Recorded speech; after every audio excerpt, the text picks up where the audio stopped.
Hi, this is Manbir Chal. I'm an adjunct lecturer with Kaplan, and today I'm very privileged to have with me Charlotte from the Singapore Repertoire Theatre. Charlotte. Thank you.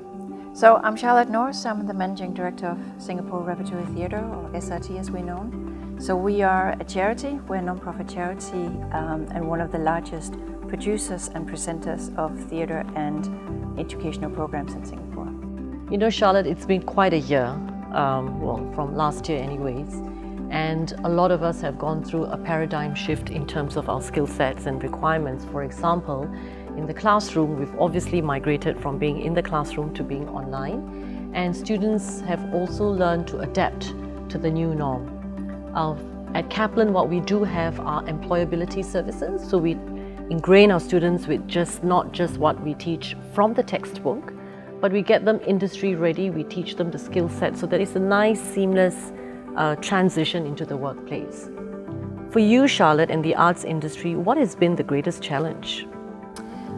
We're in an industry where we produce live theatre, and obviously closing down our theatre was like losing our lifeline, but very quickly we decided this is an opportunity to do something else.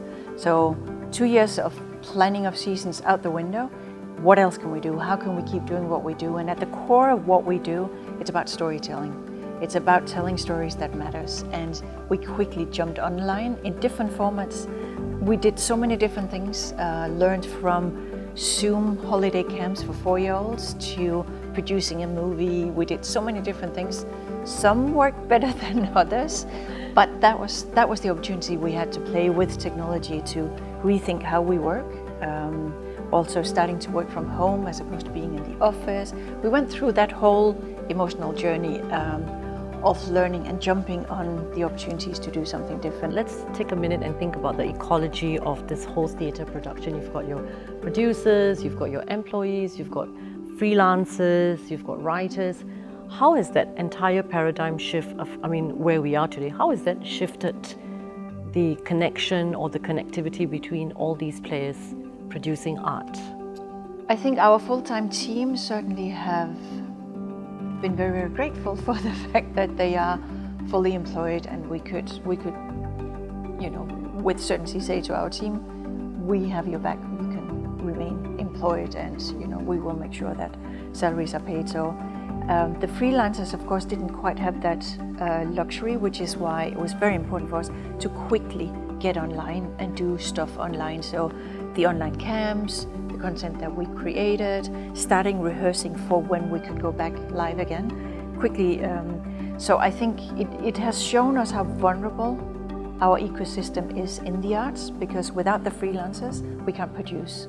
But if the freelancers are all now Grab drivers or gone into different industries, yes, we still don't know. We're just coming into a live performance mode again. Much smaller budgets for productions because we have 25% capacity. So let's see. I think in some ways 2021 will be much harder than 2020, because 2020 it was survival instinct that really yes, kicked in, right? Yes.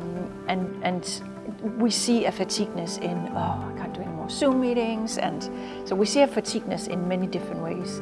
We also, now that we are planning our season and planning for still small houses, maybe some element of digital, it remains to be seen if we've lost many of our collaborators. I think there's a window of opportunity to also think internationally and think in not only let's partner with other theatre companies, which we've done. So we did a fantastic project with 2 of our colleagues in the theatre industry. But I think many of the theatres around the world are in much worse shape than we are. Most of the theatres in Europe haven't opened and might not open this year. So now it's also our opportunity to go and say, look, we are actually open. Can we have a conversation? So there will be new partnerships and new ideas coming up this year.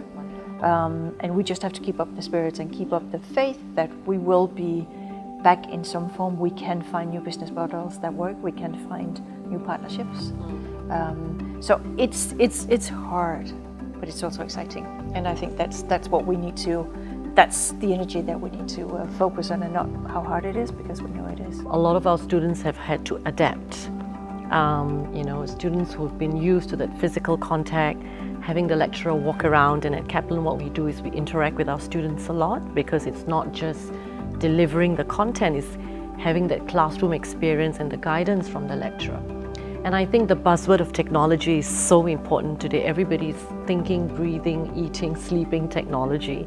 So we do have courses like in cybersecurity, for example, to equip our students to go out and meet the new demands of technology. So would you say, from your perspective, that if I wanted to pursue a career in the arts today, would technology be a skill set that I need to be able to weave into my existing skill sets, or do you think that's learn as you go?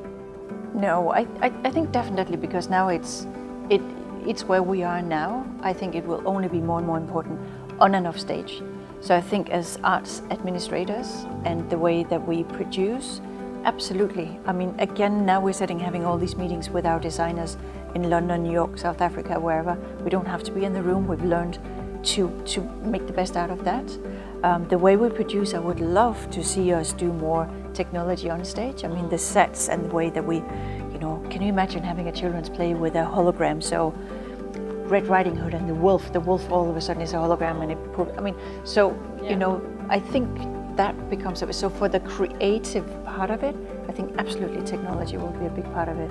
We have at Kaplan an industry advisory board, and we have professionals from different walks of life, CEOs. They sit on the board and they review our sort of syllabus, the kind of assessments that we roll out, because we want to make sure that whatever we teach in the classroom, offline or online, that our students go into the workforce and they are on par with the skill set. So we're not teaching what we think needs to be taught, but the board members will continuously value add and tell us, this is the new thing, you must be able to do that. So again, I guess for you being in the industry, is there a go-to? I mean, are you tuning into what's happening around the world, or are you just sort of looking within the local context to give you the insights to make these changes?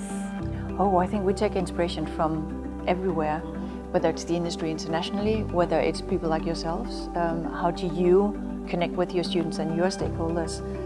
There's also been a lot of learning platforms, free or paid for. Many companies, I mean, we have some amazing partners like Kaplan, but also like Deloitte have also done a lot of learning platforms. So I think the sharing and the let's come out of this stronger across many divides, I think that's hugely inspiring.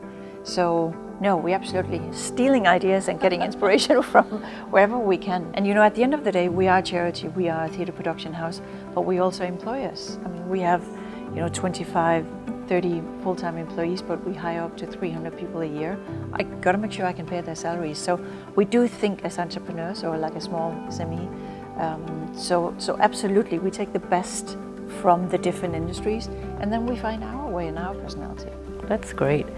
I guess one of the key takeaways from this entire unfortunate season of the pandemic is that the only thing that's constant is change. Right? And I think as individuals, we must be able to embark on a journey of lifelong learning.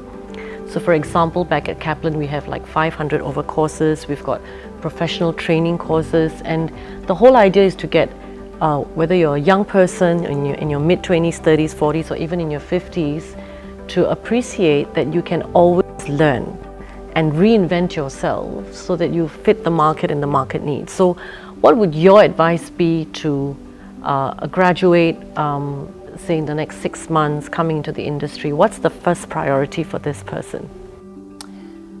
Be curious. And I think, I'm from Denmark, and I think that lifelong learning in Denmark is very strong and a tradition. So, during this lockdown period, we had 7 months of dark stages. We did more than 600 hours of online learning, from communication and teamwork to innovation to cooking classes, or you have it, but just as long as we kept going and find new ways to inspire us. So I think always be curious. I mean, when I look for new colleagues, I always look for the right attitude, because I spend more time with my colleagues than with my family. So be exciting to be around, be knowledgeable, read books, be curious, get involved in different ways, get involved in different things, and rediscover who who you are in that context. I love that. I love that journey of self-discovery. Something again that we try and impart in the classroom. Be who you are and then value add to who you can be. Any parting words, Charlotte? Any last words? Anything you need to share with us that we should be mindful of? I think, I mean, you know, both for your students and for your partners, I think, if anything also, I think this year has shown us the arts matters. I mean, think about how we started singing from balconies, how we read more books, Yes. how we got through a really, really difficult time or a very character building time in our lives. And the arts was just a very important component of that in different ways. Love Netflix, nothing beats live theatre. So I think don't see theatre as a nice to have, see it as a necessity to create those platforms for learning together as a community, talk about the different issues that can be difficult. So I mean, this year we're doing a lot of work around mental health. So think about us as a partner also for when you develop stuff and develop those personalities and those learning journeys. Our learning and engagement team is doing a lot of super interesting things with Kaplan as well. So I think we are and we should be a very important part of your life and your journey. Well, you certainly will be. We've got students who are buzzing to be part of the industry, and maybe even I would jump onto the stage and burst a line or two if the opportunity fits. Thank you, Charlotte, for your time. It's been lovely. This is Manbir Chal, and we'll see you again. Thank you.